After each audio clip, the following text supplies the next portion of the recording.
nang bigla na lang paslangin ang ilaw ng kanilang tahanan na si Nanay Carmen. Ang suspect sa krimen, isa raw multo na mamamatay tao.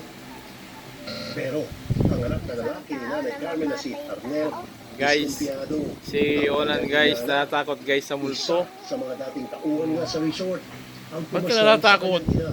Nakita ko po yung kanyang damit, naka-rots po pangalan, yung po nakikita ko rin po sa kanya, at nagtugma rin din po, nung aming pong hinanap doon sa Facebook niya, iisa po Hindi yung kasi siya, kanyang damit na hindi kasi nakalagay. siya nagpe-pray. Kaya po sabi ko, posible ka Kaya po, natatakot hindi ito. siya. Sabi ko, hindi ito ako magkakamali. Mag-pray ka kasi. Ito talaga yun. Alam daw ng dating tauhan ng resort Baka lahat ng iniwan ka na lang. pasikot-sikot sa bahay ng pamilya Maranan hanggang sa break ng kuryente na misteryoso raw na namatay. Hindi po yun, ano, tao talaga yun. Pag-aralan natin ang iba pang mga anggulo ng CCTV. Dito, makikita ang pagbaba sa hagdanan ng tila isang taong may puting kumot.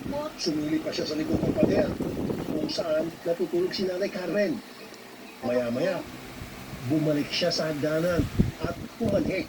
Hindi na nakuna ng CCTV ang mga sumunod na pangyayari. Ilang sandali pa, sa labas ng resort, nahagip ang CCTV. Ang lalaki mula sa labas na nakataklob na rin ng buhaya. Noong mga oras na Nakarin yun, na damit. napatay na pala si Nanay Carmen. Ang masama, walang kasamang matanda na mangyari ang krimen. Yung sumili